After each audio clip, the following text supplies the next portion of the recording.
gari iko tunaanzia kule tunashuka na mfereji na mwanga kwenye tumetengeneza hapa. Malgré une forte pluie qui s'est abattue dans le groupement Itala ce jeudi 5 mars 2026, le Mwami Ndayake Mikundi Kimbwa Isse Kanyere a tenu sa ferme décision.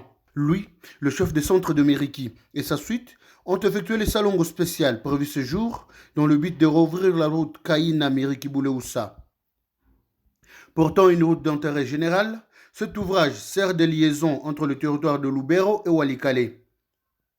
Les hommes de ce village du groupement Itala se sont mobilisés pour cette action car salvatrice selon eux. Mimi nasikia mzuri. Unajua mwame na amekia faa salongo na tumeshukuru. Bizi wanaume wote wamelamuka, mvua tayari nyesha sana. Wote wamefika hapa na kazi iko naendeka mzuri. Hii barabara ni kutoka Luofu mpaka Miriki, Bleusa, Kanune, Mwelikale. Ndio iko na mbortasha kabambi. Kwa hiyo ambao zote zinatoa Mwelikale. Zote ziko napita tu kwa hii barabara. Chakula yenyewe naenda Butembo. Yote iko natoa mwele aksi tu ya Mwelikale, Miriki. Kila chakula chote kinatoa mwele aksi ya mingi. Na Kateku kote wote wanapita tu hapa mwili barabara. Na hii barabara inaharibika juu hali ya mvula ndio kwa maana inakuwa hivi. Na ba commercial biko natashikia mwili barabara sana. Na wanasumbuka sana juu ya kubeba chakula Butembo. Anda fika na ilishateseka. Mazuki inesha hapa kwa barabara na hana tena nguvu ya kupita tena kula kwa barabara. Sisi tunaona mzuri kufungula barabara inaomba ni lazima sana na mtusaidie watusaidie wa magari. Na wakati wanapita barabara wanapima leta mchango kidogo yao ya kuchangia kutupatia majiwa kutanika barabara wanaomba njoo haiko bene za kuleta za kusaidia kwa majiwa mwanaume haona ubebisha lijio kukichwa na wanakuwa natupatia nguvu ya kutengeneza barabara. Le grand chef coutumier Ndayake Mikundi Kimbwa Isse Kanyere Malachi a remercié la bravoure de ces hommes et leur courage face à ces grands dangers. Les usagers de cette route doivent contribuer pour amener le pierre afin de remblayer cette route des desserts agricoles, en renchérit le Mwami Ndayake Mikundi Isse Kanyere Malachi.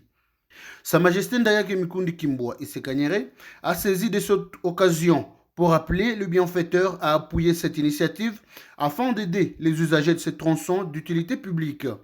Yetu wa kwanza ninashukuru population yetu ndani ya hii axe ya Miriki Kaumo kwa hii volonté, kwa hii courage ya development, courage ya kufanya maendeleo ya ndite yao, kwa sababu tuliwaambia kwamba tutatengeneza inji sisi wenyewe, tutatia maendeleo kwetu sisi wenyewe. Hatutangoa mzungu wa kutoka Bulaya au kutoka wapi ndio kutengenezea barabara. Donc tuko obligé sisi wenyewe kukamata decision ya kujideveloper wenyewe, na ndio maana unakuta wanaume liko motive kwa sababu walisikia mwito ambao niliwaambia kwamba leo ni salongo speciale ya kufungua hii barabara. Hii barabara inaanzia pale Kaina, inafika Luofu, inatokea Luofu, inapita mpaka Kaumo Bunama, inafika Miriki, Kemaka na kuelekea Walikale kule Buleusa Mwikobo. Na ndio maana ni barabara yenyewe inatusaidia kuravitayema ya marishandize kwenda Walikale, kumarishandize kwenda Miriki, Kanune, Kemaka, na inatusaidia vile vile kuravitaye bunga. Hii bunga yenyewe unaona inafika Goma, inakulisha Butembo, inatoka huko. Huko ndio kunatoka bunga yenyewe inaenda Butembo. Ndio kunatoka na bunga yenyewe inakulisha watu Goma. Nene na Mbao huko ndio zinatokea. Ni kusema kwamba ni barabara ya maana sana, maana ni barabara ya ravitayema. Yenye na ravitaye chakula kuingia muvile kwenye kuko trepeble, na ni barabara yenye inasaidia vile wakazi yetu kupata chuvi, kupata mavazi, kupata savo, kupata ile ambayo wanahitaji kutoka muvile. Après ce salongo spécial, Sa Majesté Ndayake Mikundi Kimbwa Isse Kanyere a échangé avec la population du village Kaumo. La population de cette entité a présenté les doléances qu'elle parcourt.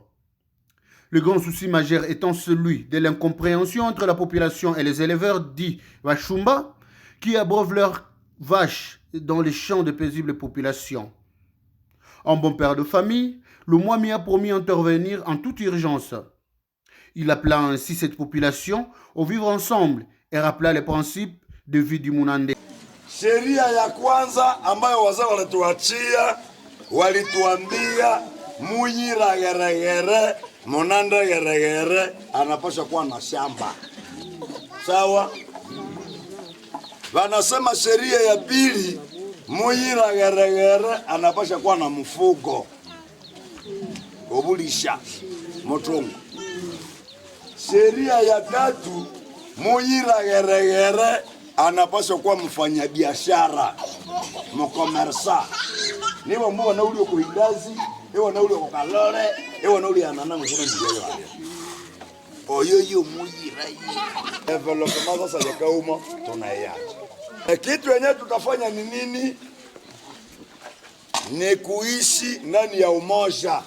De retour dans la soirée, le convoi du Mwami Ndayake Mikundi Kimbwa Isse Kanyere Malachi a saisi, mais dans les sacs, certains éleveurs inconnus qui mettent leur bétail dans les bananeraies d'une veuve femme. Heureusement, la propriétaire de ces champs est apparue et elle a témoigné le calvaire dont elles sont victimes. Niseme ngumbe msikuwe naharibisha shamba yangu. Omwe mnakunywa mai, mnarudi. Nao sawa walisa ingilia mshamba na mimi nakosa kama nifanye. Hapa kulikuwa mtama. Yote iko chini. Mtama. Mtama ilikuwa hapa. Shamba ya mtama ilikuwa hapa. Nakosa cha kusema. Ni siku za mingi. Siku zingine zinarudia, zinapitia huko. Ziko natokea huko. Hatujui kama zinatoka wapi. En ce net moment, le Mwami Ndayake Mikundi Kimbwa Isse Kanyere a appelé sa hiérarchie afin de mettre fin à ces pratiques barbares.